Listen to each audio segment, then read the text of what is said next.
What a game. What a game. Liverpool beat City 1-0 last night. A super intriguing match with so many different storylines.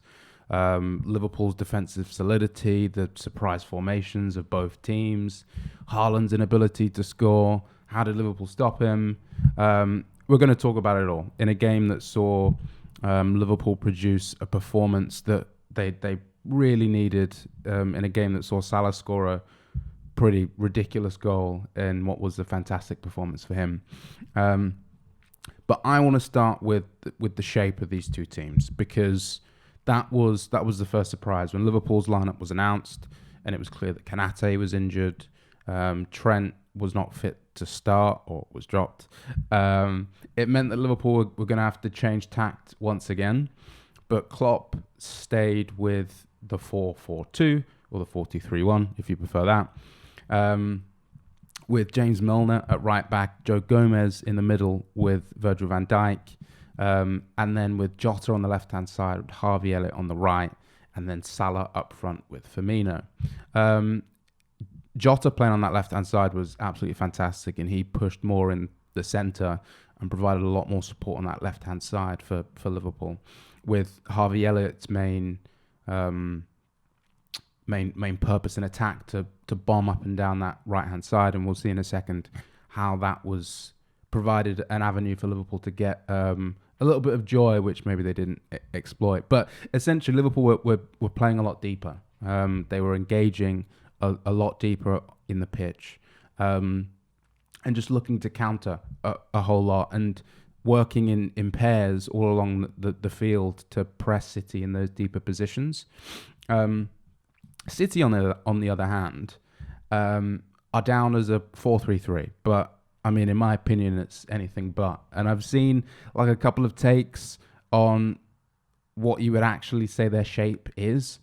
In my opinion, it's basically a 3-4-3, like a lopsided 3-4-3 with Nathan Ake, with Diaz and Akanji playing at the back. Cancelo moved from the left back spot to essentially a right wing back spot. You had Phil Foden, who you could categorize as a left wing back, but wasn't doing any defending, way more as a left winger, high and wide on that left hand side. And then you had this box in midfield. In the first half, it was Gundogan on the left and Rodri on the right, with De Bruyne pushed really high up on the right, and then Gundogan on the left. And then in the second half, Gundogan and Bernardo Silva switched positions, with Haaland obviously as the number 9 up top. And it again afforded City certain opportunities, particularly on the left-hand side, where they were looking to overload the right-hand flank of Liverpool, and did that pretty successfully in the first half. Had a few opportunities in the second half where Bernardo Silva was playing a lot higher up, but just went to show how well James Milner did. I mean, if you look at the two formations in tandem, you can see how Foden was obviously pushing really, really high up on the left-hand side. That gave Harvey Elliott a lot of space on the right, and there were a couple of opportunities for Liverpool to find him where they didn't. The one occasion that they did find him in acres of space, his touch was off and he wasn't able to cut inside and get the shot off. But yeah, just a really interesting set of ideals and philosophies that both managers decided to employ. Now, that leads us really nicely on to how the first half actually went, where City were the better team, I think, were more dominant. Liverpool were probably more attacking. Well, they were definitely more attacking in the first half than they were in the second. But City, for example, had 8 shots in that first half, 5 from inside the box. They had more tackles. They also had more clearances, again, to that point of how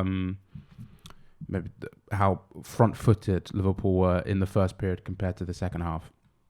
But the attention when City don't score, when Haaland doesn't score, turns very quickly to how did Liverpool stop him. And the reality of the situation is that, well, yeah, obviously they did. He didn't score, but he definitely did have a couple of opportunities. And this links back to the point on the areas where City were able to to exploit Liverpool. There are a couple of chances. I'm thinking of one in the first half where De Bruyne gets the ball and finds Haaland in the centre of the pitch, and then he plays the ball out to Phil Foden, who's overlapping on the left-hand side. But the ball just wasn't quite good enough, and Foden has to cut back inside, and the chance is gone. Another occasion with City's, I think this is City's one big chance in the first half, where De Bruyne's bombing onto Liverpool's defence that is retreating, which is consisting of Joe Gomez, Van Dijk, and Andrew Robertson, who's got to keep an eye on Cancelo, who's overlapping on the right-hand side. And De Bruyne is just looking to find Haaland at the far post to the left of Joe Gomez, and does, but the time that it takes means that the angle gets more and more narrow. And he gets off a good header, but it goes straight to Alisson. Just a few occasions where Haaland got away from Liverpool, but on this day, it just didn't all click into place. He also had another opportunity in the first half where he runs, I think one of the few occasions where Liverpool were super high, actually, and he runs onto the ball with Van Dijk in pursuit, but he attempts to chip Alisson, who's come out, and Alisson claims well.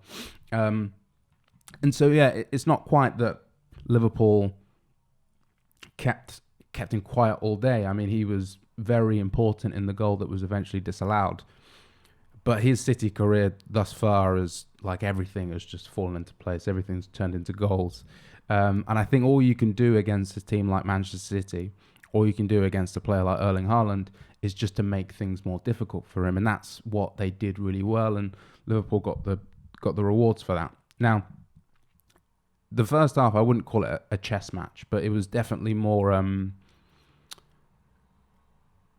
It was a lot calmer than the second half. The second half was pretty ragged. Like 10 minutes before the hour, probably until Liverpool scored, was just pretty wild. And I think that helped Liverpool. That, you know, we've said that kind of thing in the past. There's heavy metal football and whatnot, which they didn't quite deploy. But that is Liverpool's ethos, I guess. So in the 49th minute, Ederson makes this unbelievable save against Salah, who's running in one-on-one on one of the several counter-attacking opportunities that Liverpool had in the second half, with them sitting even deeper. I mean, City in the second half had 76% possession, but Liverpool had 4 big chances, 4 counter-attacks, 4 counter-attack shots, more shots, but nearly a third the number of passes. The 54th minute is with that incident with City's disallowed goal. I mean, I think it is a foul. Haaland pulls Fabinho. You hear Bernardo Silva and Pep Guardiola speak after the game, and they're understandably pretty salty about the situation. But I think it is a foul. Not long after that, Jota has one of his 2 headed chances, and he was great, but that missed a couple of presentable headed chances. We'll speak about Jota in a second a little bit more. 64th minute, Haaland has another opportunity. Gets the ball really centrally, just outside the box. But he loses his footing, he loses his balance, and he's just not able to set the shot wide enough, and Alisson makes a really good save. And then 72nd minute, there's a triple substitution from Klopp. 4 minutes later, Salah scores this wonderful goal where Alisson claims the ball from a Kevin De Bruyne free kick, which has gone really wayward. He plays it into Salah, who's just one-on-one with Cancelo, and he uses his body to shield it. Gets this wonderful touch, makes the next touch of his left foot, and he's in on goal, and he learns from the opportunity that Ederson saved beforehand to slot the ball past him for a goal. And Liverpool just do a really good job and show the kind of defensive structure that we haven't seen from them all season to see out the game and to win 1-0. But they're just so many immense performances from Liverpool yesterday. Salah obviously was immense, his best performance of the season without a doubt. You look at his touches in yesterday's game compared to last week's game against Arsenal. He was obviously deployed in a different position, but in that position was just way more influential. He was able to exploit his favoured position to just the right of the penalty box. Quite often with him, you can kind of tell when he's on song, and he had this run maybe 5 minutes into the game where you thought, okay, he's about it, and he was brilliant. His touches were assured. He was direct. He was strong, and And there was a little bite as well with a couple of altercations with Bernardo Silva, which were always fun to see. Virgil van Dijk, Joe Gomez, obviously they've been taking a lot of the plaudits. So's James Milner. Just three parts of a really, really solid Liverpool defence that we just haven't seen so far this season. Going into it, I said how important game state was going to be and just how vital it was that Liverpool do not concede early, and they didn't concede at all. And those three were a big part of that. I think special mention has gone to Joe Gomez because he's had a pretty tough couple of years, a pretty tough start to the season. But they just marshalled Haaland really, really well. As I said before, you can't deny someone of his talents absolutely no chances. You can't deny City absolutely no chances. But they made it more difficult for him. And that was all they needed to do last night.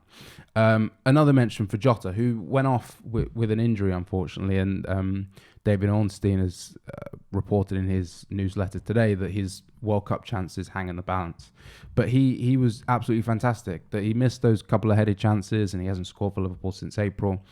But he's just such an interesting player, and like I watch him sometimes. He's not the quickest, he's not the strongest, but he just has this ability to ghost past players. He works so hard. I think his style, even though he's not as good as his countryman Bernardo Silva, his style is quite similar in my eyes anyways.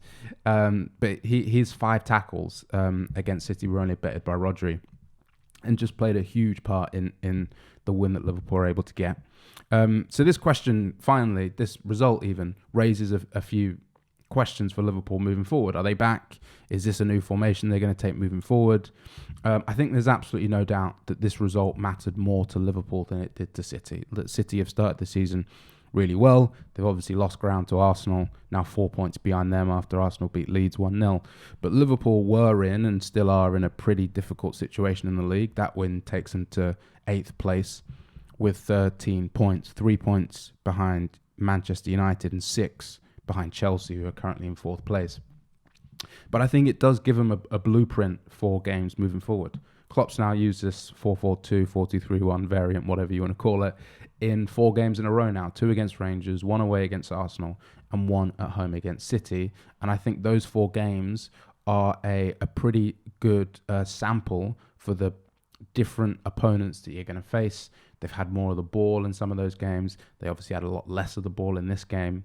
And I think that it also gives an opportunity potentially to bring Trent back into the fold in a position where he doesn't have to defend as much. We saw him come on and play right midfield. Maybe they could look to do that. And ultimately, it just gives them another string to their bow that Klopp and Pep Lijnders, his assistant, have spoken in the past about the need to be unpredictable. And maybe Liverpool have been too predictable recently. And so playing this formation brings the best out of Salah, can bring the best out of Firmino playing in that position. So we'll see where it goes on that front. The biggest thing for them, it was just a big confidence booster. I think that it cannot be understated how important or how valuable it is for a team, for a player, to perform when it really matters. And it was amazing to see this Liverpool team almost reassert themselves, despite the fact they operated with this underdog posture, reassert themselves as a team who are up for it when it really matters the most. This is the same team who have been so successful over the last half decade, that were competing for 4 major trophies towards the end of last season. And yeah, it just put the other big teams in the league on notice, who kind of thought that they were going to be taking the year off, that the title is probably still out of their hands. But top 4 is definitely achievable. And we shall see. City, on the other hand, as I said, they lost a bit of ground. They don't face another top 6 side till after the World Cup. They didn't play too badly. They were pretty good, and on another day, they could have got that first goal, and then you don't know what can really happen. But yeah, just really, really fun game. Liverpool face West Ham on Wednesday, Forest next week. We'll see where they go from here.